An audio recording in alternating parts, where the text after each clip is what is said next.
doit mettre sur pied une... Dans un état de droit, il y a une justice indépendante.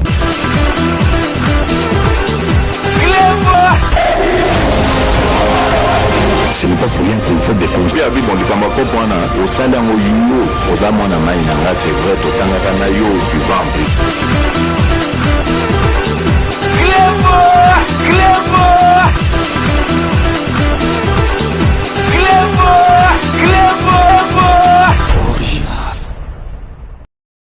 Kinshasa, ex-Léopold, ville capitale de la République démocratique du Congo, nous sommes à Limete, une commune située dans la partie est de la ville de Kinshasa, entre le Poul Malebo, dont elle occupe bien sûr la façade sud-ouest, et le boulevard Lumumba.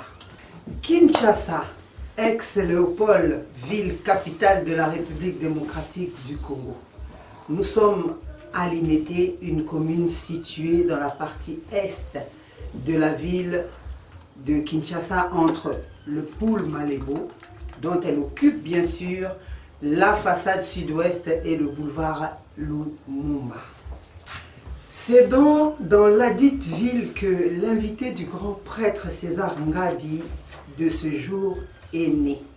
C'est donc à 2 jours du réveillon de Noël 1968 que Papa Édouard Itela et Bernadette Bossessi viennent d'avoir avec allégresse leur 23e enfant. Vous auriez vite compris que l'invité Pierrot Itela de l'émission Rendez-vous des Patriotes est issu d'une très grande famille. Il est donc 23e d'une famille composée de 37 enfants. À Limete, il y suit donc naturellement ses études primaires à l'école Saint-Kizito de la même commune. Ensuite, le collège à Saint-Mandrindel, puis les humanités dans l'Institut Lumumba dans la section littéraire sanctionnée par un diplôme d'État, bien sûr bac en France. Sa scolarité progresse en parallèle avec sa passion, le football. Son collègue de classe dans Saint-Kizito à Limete est l'actuel honorable député Gekoko Moulumba. Il quitta Kinshasa à l'âge de 20 ans pour Paris afin de poursuivre ses études supérieures. Mais les réalités de l'Europe ont fait que l'invité du grand prêtre César Ngadi n'a pas pu réaliser son rêve. En 1988, Pierrot Itela s'installe à Paris avec plein d'ambition, mais toujours soucieux, bien sûr, de son pays. En 1988, bien sûr, Pierrot Itela s'installe à Paris avec plein d'ambition, mais toujours soucieux de son pays. C'est donc en 1990, de retour à Paris, il décide alors de réunir ses amis pour créer un mouvement des combattants. Il est l'un des initiateurs du mouvement combattant en France. Dans son actif, toujours pour la défense et l'amour de son pays, la RDC, République démocratique du Congo. Parmi ses grandes actions en tant que résistant combattant, plusieurs organisations de marche en Europe et création des plateformes dont RCK, grève de la faim en plein hiver à Paris pour ne citer que cela. Pierrot Itela bien sûr est l'invité de ce samedi 26 décembre 2020 dans l'émission Rendez-vous des Patriotes du grand prêtre César Ngadi, à qui je dis bonjour et bonne année, et pourquoi pas 2021, très bientôt, jour J-7. Mais Tikio conclure, hein, sur un message parce que là il est 20h déjà 11, donc na Tikio Malo. En tout cas, message est simple, tout là ça appelle na ba combattant ou ba bunda ki na biso depuis commencement ya histoire. To bundela ki nini? To baki changement na mboka. Bandeko, tous à la sincère, tous à la franc. Mboka eza ko changer. Soko za ko mona te mboka eza ko changer. quand même commis quand même un état de droit.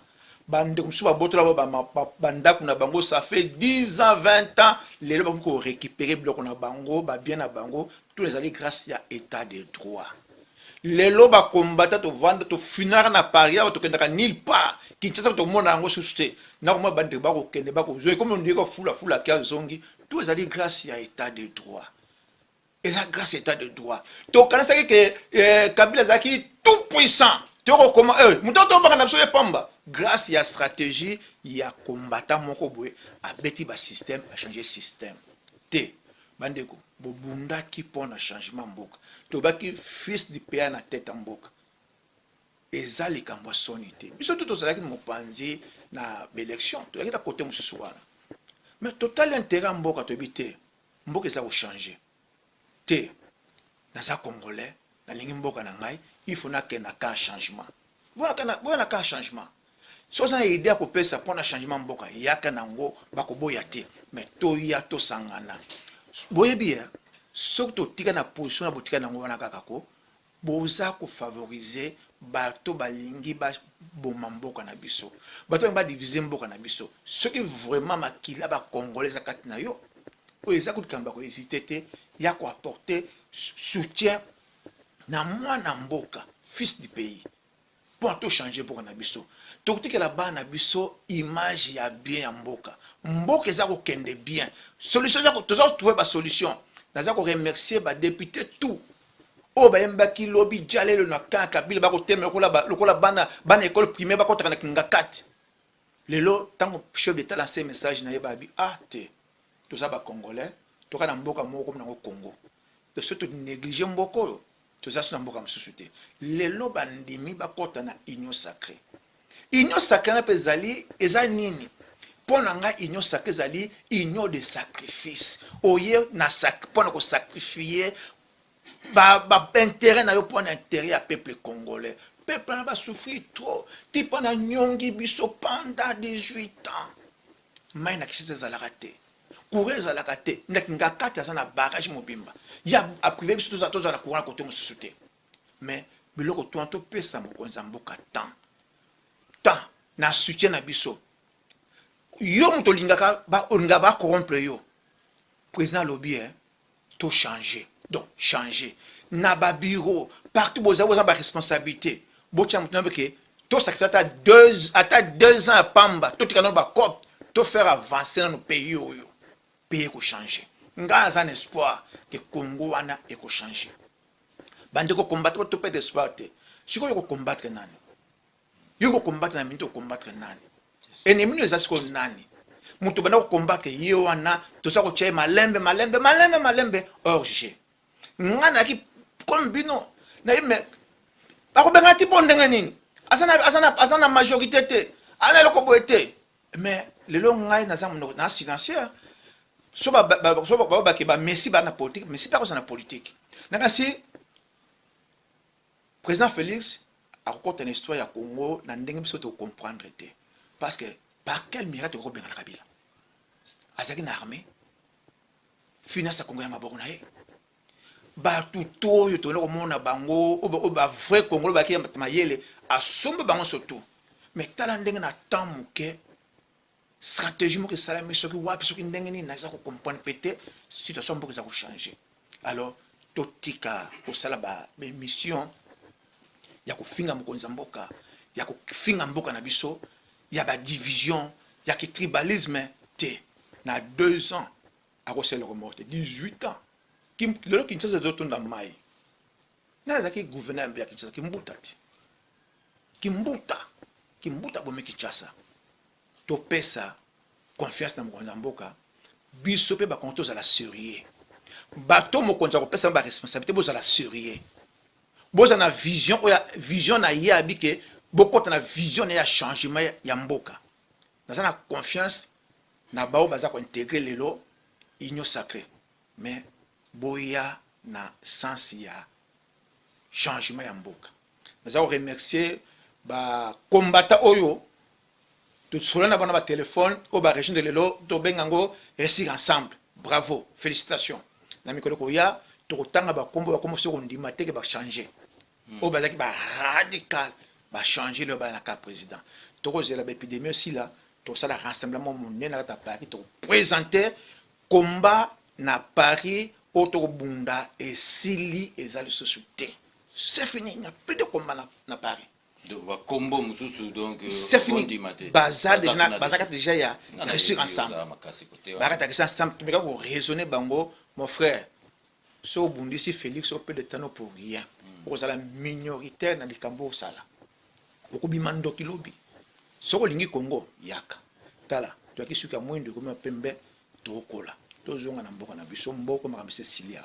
Deux ans espace à monele. Congo il y a un grand chantier que tout le monde a se retrouver comme ça mon sala. C'est-à-dire que deux ans na chantier mo sera na ngote. Pourquoi ça ko linga kaka ke toza dirige na bapa ya.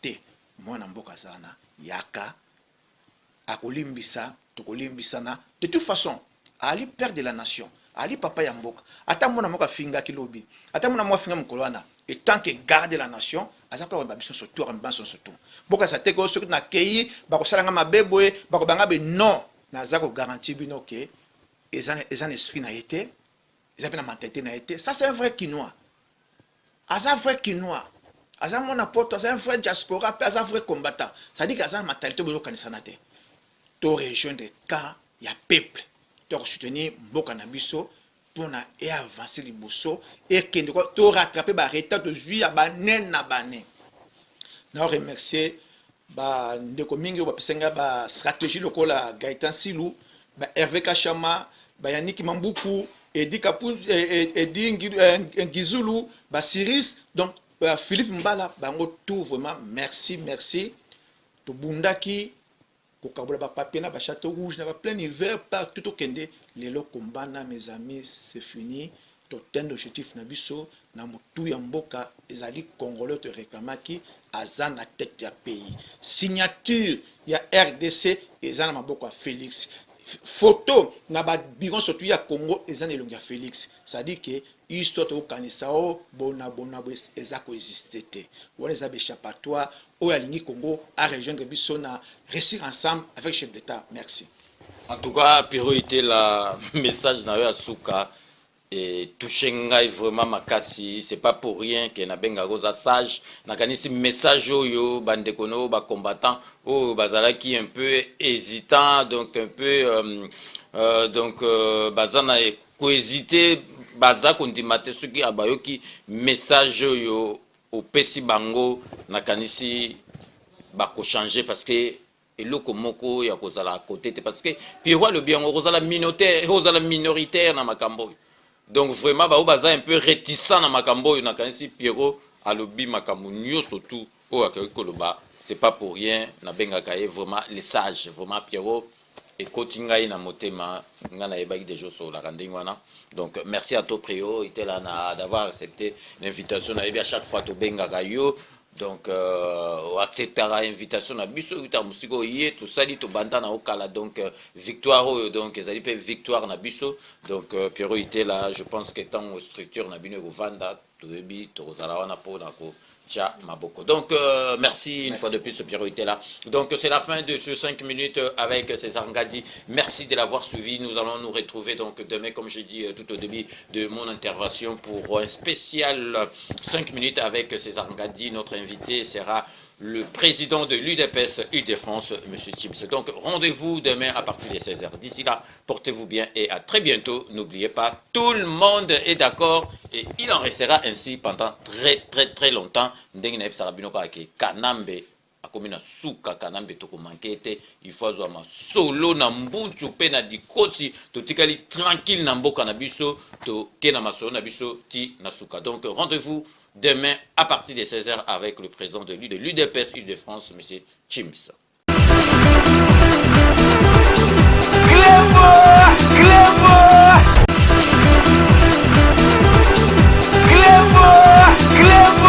Revenu tout fraîchement de Kinshasa, M. Chims, le président de l'UDPS Île-de-France, sera mon invité ce dimanche 27 décembre 2020 à partir de 16h sur kleboaoriginal.net dans une émission spéciale 5 minutes. Bonjour, bonsoir, chers compatriotes.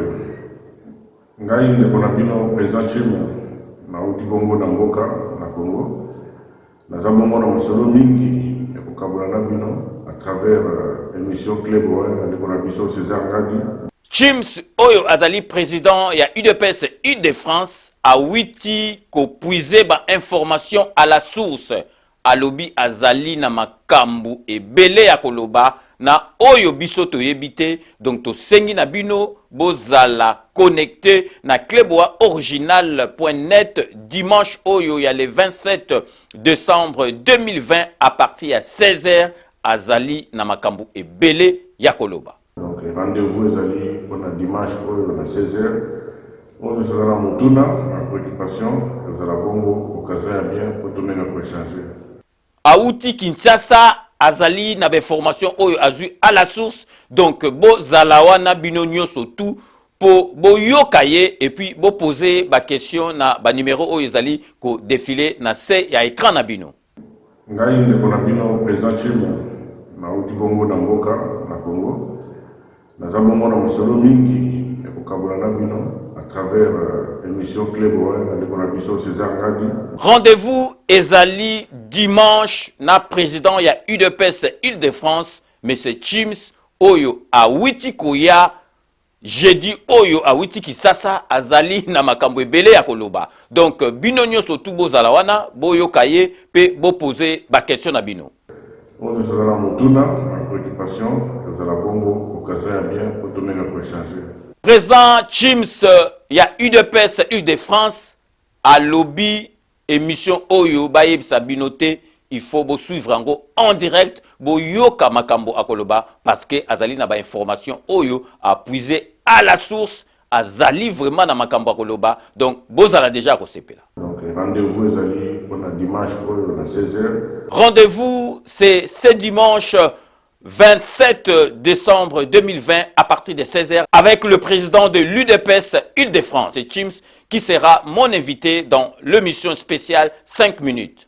Merci et à très bientôt dimanche 16h. Ndeka na lobaka, bo sanate kanambe akozwa masolo nambuchu penadikosi. Restaurant Galaxy Mambo, aux spécialités franco-africaines. Menu spécial Mambo. Situé au numéro 137, rue André Carman, 93 300 Aubervilliers. Contact et réservation au 07 53 28 89 07.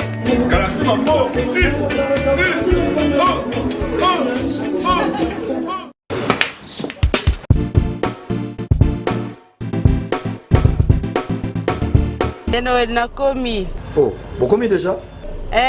Nakomi déjà. Vous en avez vos frères? Ah ouais, c'est bon. Ah, n'a pas soyé. Boyana Bali 5 heures, 7e rue. Ah bon? Monsieur?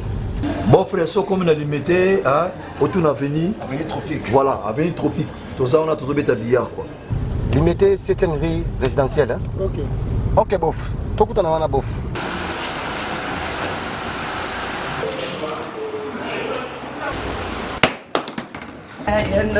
Oh, ma petite sœur, ça va? Ouais, mon frère. Ouais, ça fait longtemps. Tu es pendant ma mariage. Tout justement, salle de fête Pésalia, il y a bien kitoko. Ok. Hein?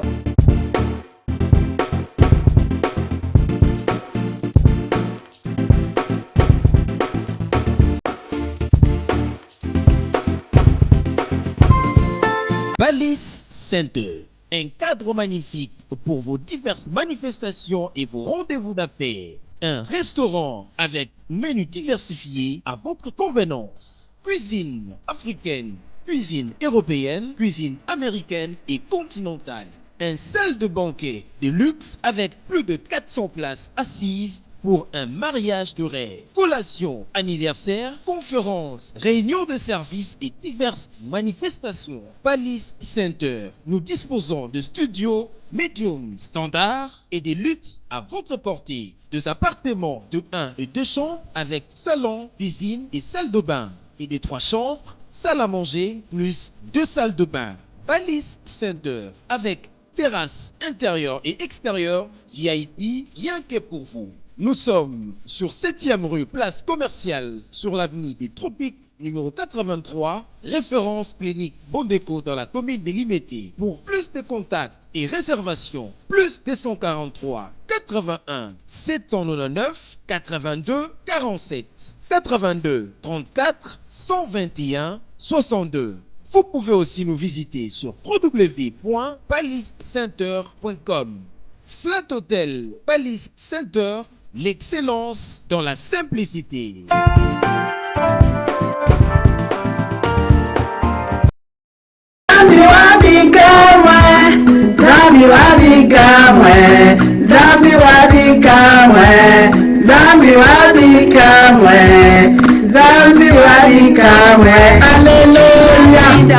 Alléluia.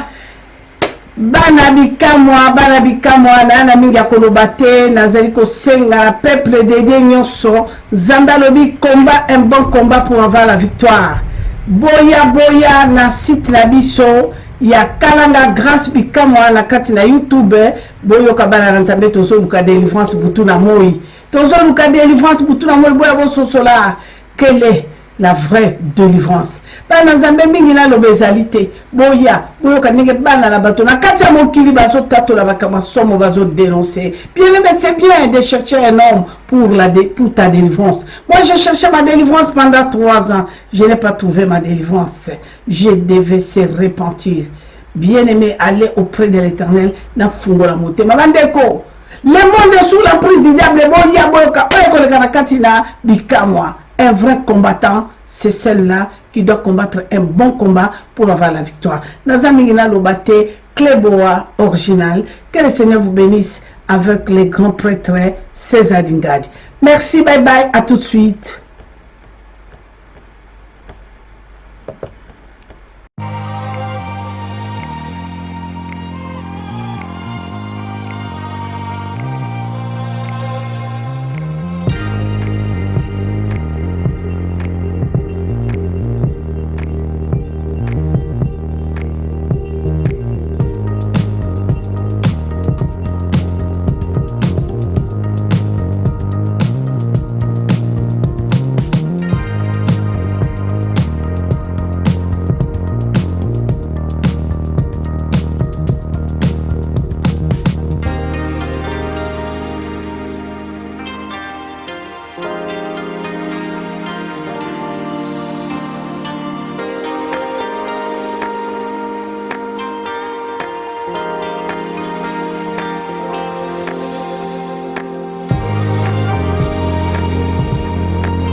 Rome C20, service traiteur, organisateur d'événements, allant du cocktail en passant par les akouskis et le traiteur qu'il faut. Vous avez toutes les spécialités africaines, européennes, asiatiques, du monde entier. Quel goût, quelle perfection, quelle propreté. La dégustation est au rendez-vous grâce à Rome C20. Vous savez les contacter au 0032 465 22 11 72. Rome C20, le meilleur dans son domaine.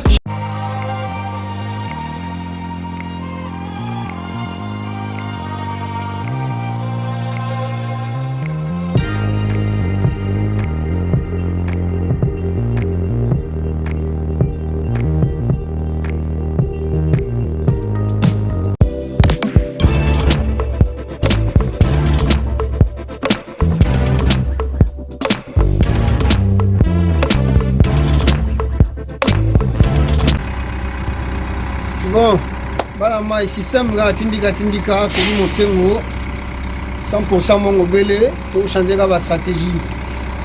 Vision bilanga matembele. Ba groupe électrogène. Ba groupe électrogène yango yo na ba PAC. To faciliter bala mai diaspora souffrir trop.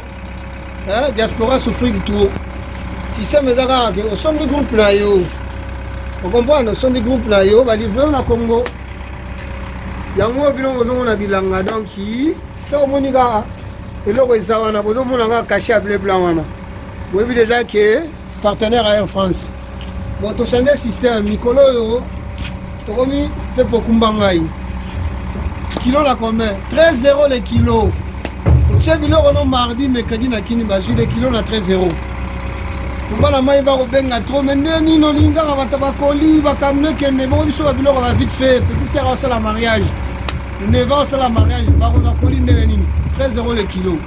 Tout ça, la groupe électrogène à moi, ça tout ça, pour monsieur, ça va mon bondo, ça qui.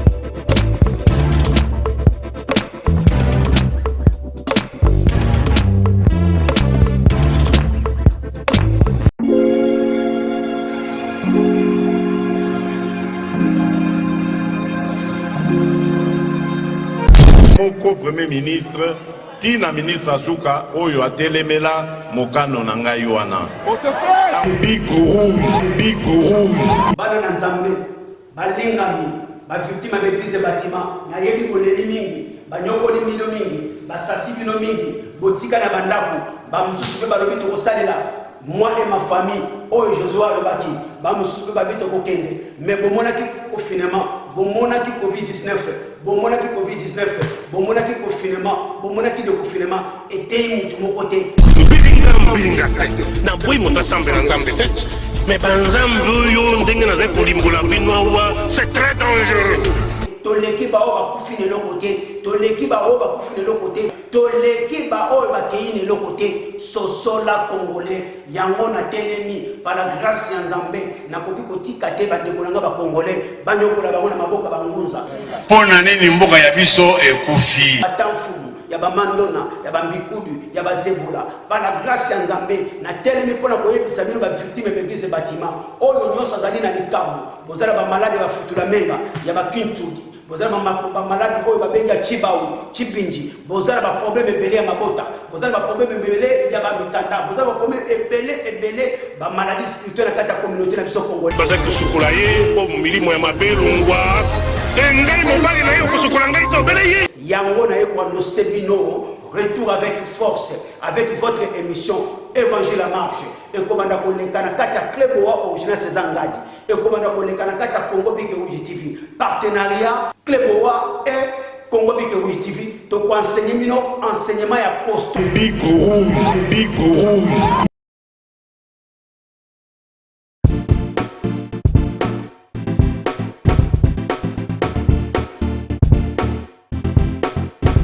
On doit mettre sur pied une dans un état de droit et une justice indépendante.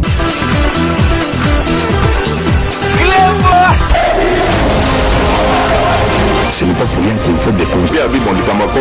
Au salaire au yuo, aux amona maïnanga, c'est vrai, tout en a yo du ventre.